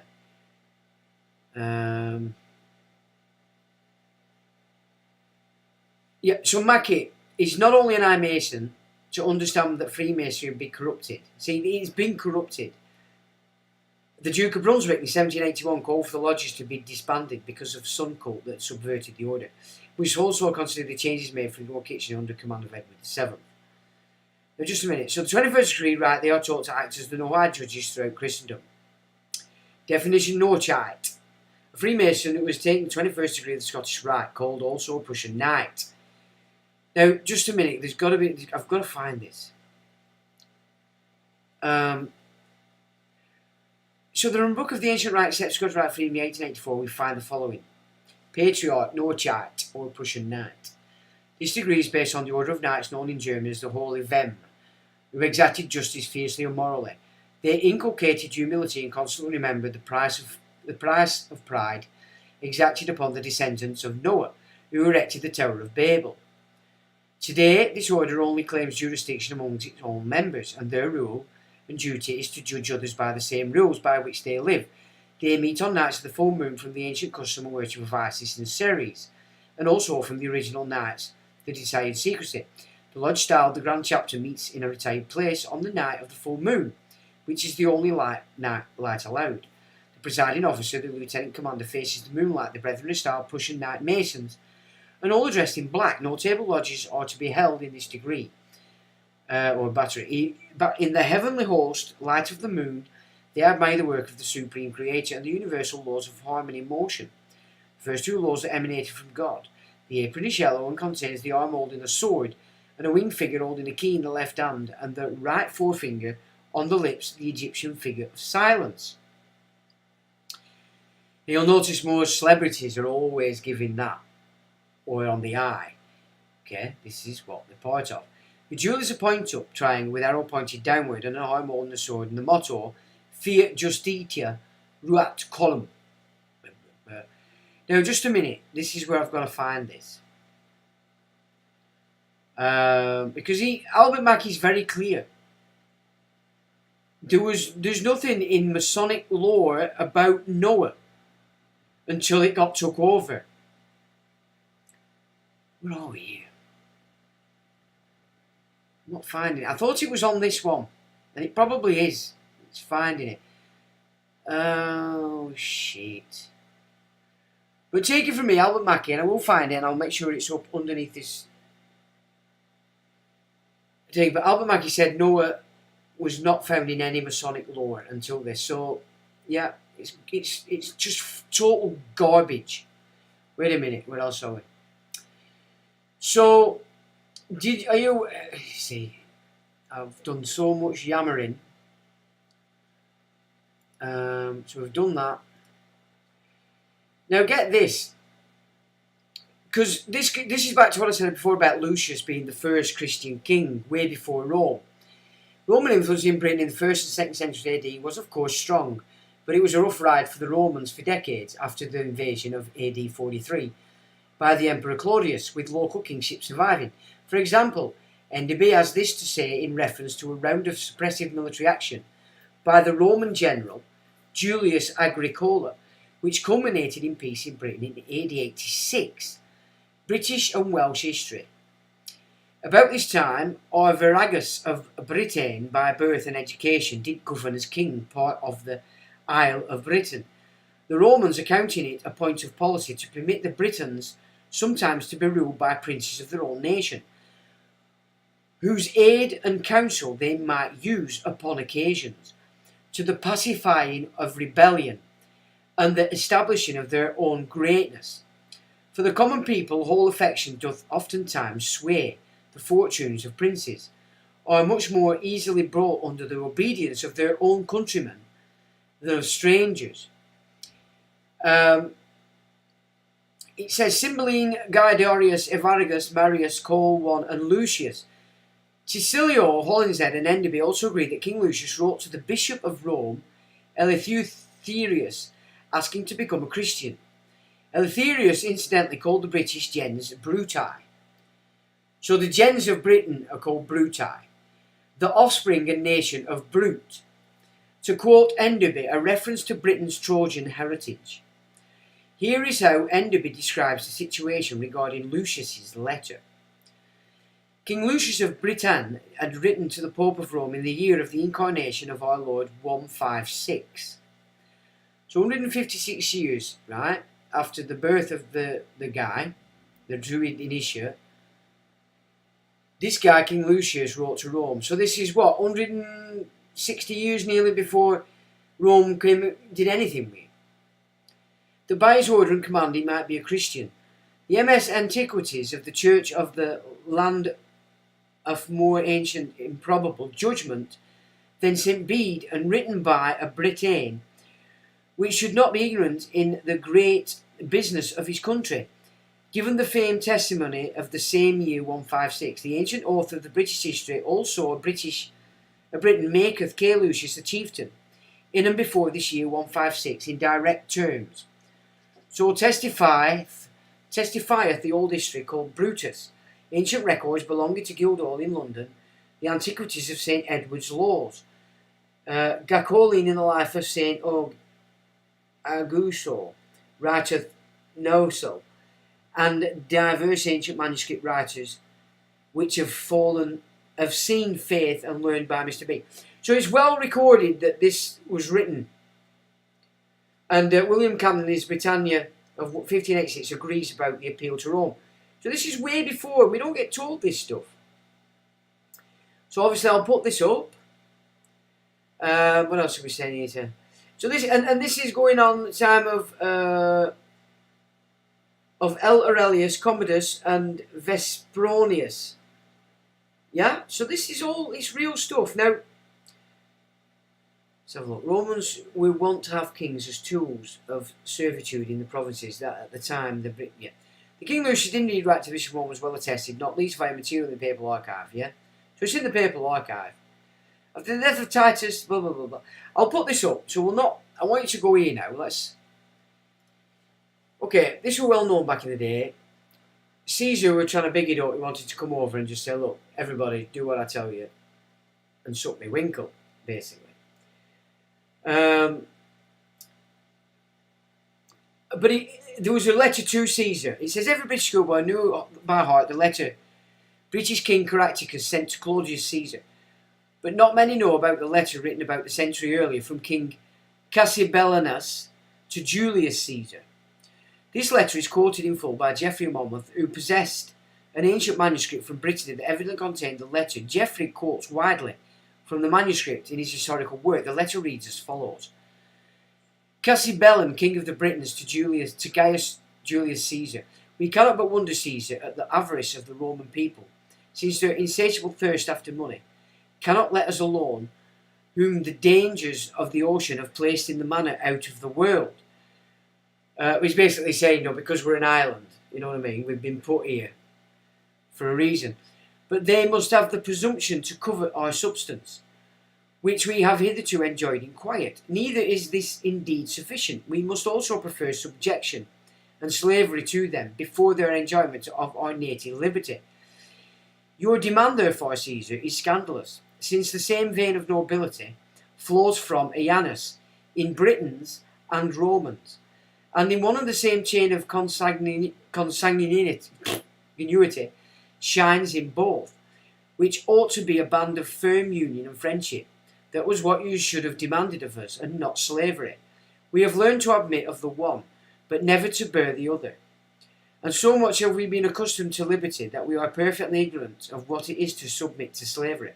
And even if the gods themselves should attempt to deprive us of our liberty, we would, to the utmost of our powers, resist in defence of it. And it goes on, right? Does that sound like a British Isles were peopled by slaves that you see in the pictures of them building Stonehenge? These are exceptionally intelligent geezers, aren't they? And Trojan is our heritage, amongst other cultures, or perhaps parts of the old Trojan Empire, so from Egypt, etc., all over the shop. We were a mix, we were powerful, they were intelligent, and the Roman aristocracy sent the kids here to be educated, and they did that for right up until they were snotted. Now then, let's have a look what else we've got. Now you can see it's starting to twist up into this shit stuff. We're not going to read it, but basically what you see in Lucius is the original idea of Christianity, which was classed as Celtic today, as opposed to what became the Roman Christianity. The Herodom of Kilwinning, this is the right of it. Again, I'll put that up for you to take a look, just so that you can see that this is based on real stuff that these people take very seriously. The Templar orders in Freemasonry, Arthur Edgar Waite, again, there's very, see, it says just this bit here. The prototypes, of course, were extant. The Knights of Malta, Knights of Holy Sepulchre, Knights of St. Lazarus, and the Gift of the Papal See, in the Gift of the Papal See, and the Order of Christ in Portugal, in the Gift of the Portuguese Crown. All these orders are coming out of the same root, the Papal See. Yeah? So it's a nonsense that there's even ever been a Protestant Reformation. There was amongst the people, but the leaders of it, the purveyors of it, even the writers of it, weren't. They're all pissing in the same pot. They're doing exactly the same to us today. Left, Labour, Conservative. Trump, everybody, the world, versus the world. It's just a load of bollocks. Knight of Rosy Cross of the HRDM, again, says here, look, enough about me. Let's talk about the 18th degree Knight of Rosy Cross of the Herodom. The term Herodom is one of those Masonic words that no one can really agree about. It's been described as the name of a mystical holy mountain, and is also defined as meaning new temple. This definition would seem to be confirmed by the ritual of the 18th degree. It is also the registered name of a publication of the Scottish Rite Research Society. The 18th degree was originally one of the principal degrees of the Scottish Rite. Yeah, so there guys take it seriously. There you've got a guy with a pinny on under his cooking. Now this is interesting. I'll put this up as well. It gives you a bit of an insight into who this guy really was. Yeah, because a lot of this is all based, how they've managed to get this in historically is they claiming, oh, this is bringing back the Stuarts. It's all poppycock. It's poppycock because they're all pissing in the same pot. And their intent is the same as it's always been. Those that have run the world forever want to keep the world to themselves. They no longer need us. They've got all the machinery they need to give them this lap of luxury that they only get every now and again without us interfering. Yeah, you see what I'm saying? That's basically exactly. Now, I rabbited on far too much for far too long, so we didn't actually get to really investigate some of these things. But if it's interesting data for you, I will put this stuff up and you can pursue it at your leisure. Right, let's finish off and see where you guys are at, and then we'll call that a day. Hang on. Okay. All right, we know that work streams up there. Isn't it? Hang on. Why did you? Okay.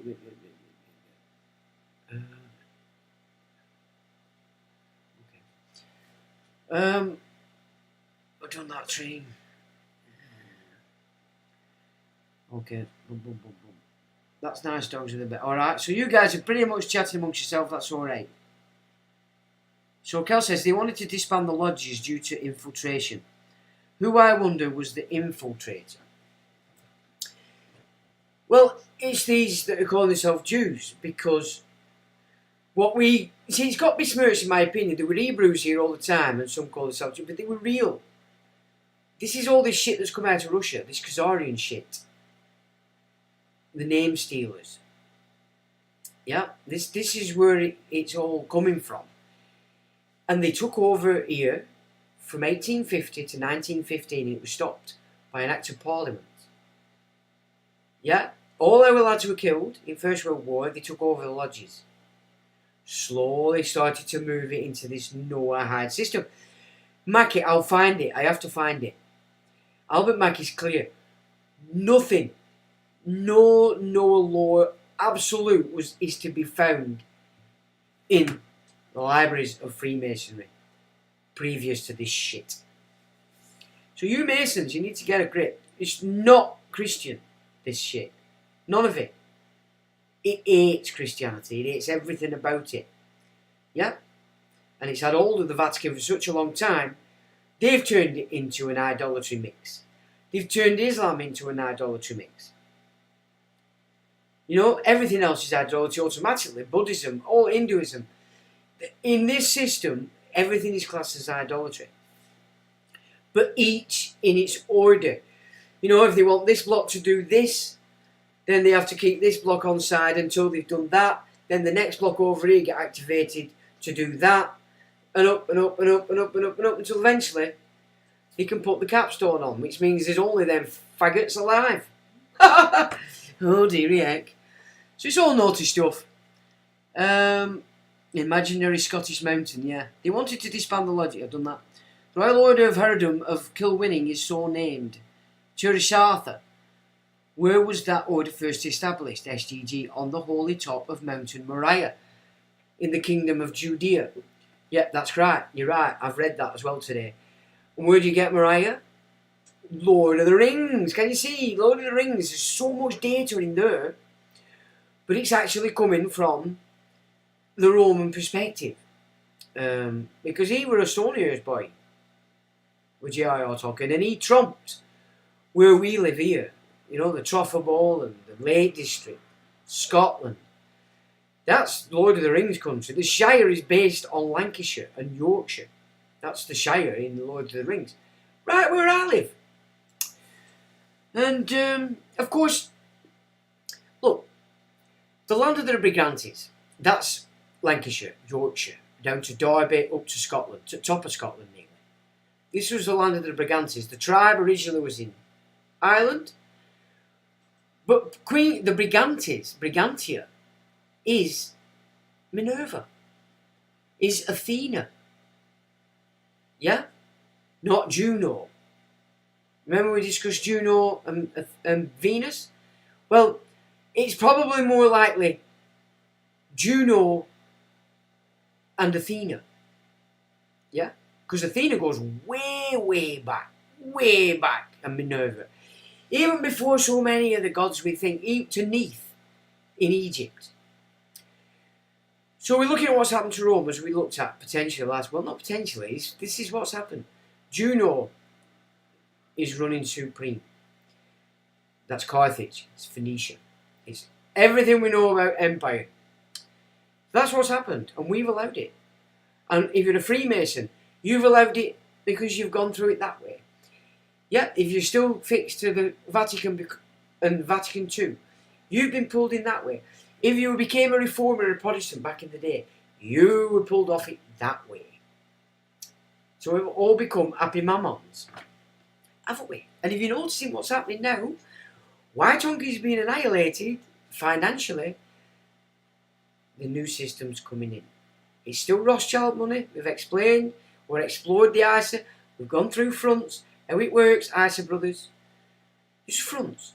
You know, ultimately what's benefiting from this is Rothschild's lending them money, but more importantly, the Walton family, because it's gaining more and more, it's about to gain 30% of the EG group.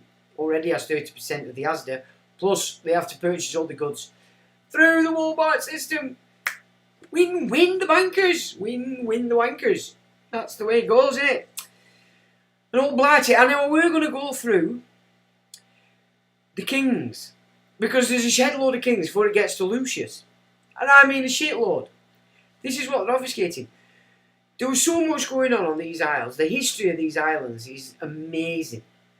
Unbelievable. And it's nothing like the shit we've been pushed anywhere next since the Crusades. And the feudal system. Yeah? And the Angevins setting up the soon-to-be enemy of what they set up in the feudal system under Christendom. It's just so bizarre, so pathetic, so nonsensical, because millions and millions of people have died fighting in this schism, when in fact all it is two hoity-toits behind Toto's veil in the Wizard of Oz playing chess. Unfortunately. And with that, ladies and gentlemen, have a great week. Thanks for joining and thanks for taking part. But it's all about saying, till the next time.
electronic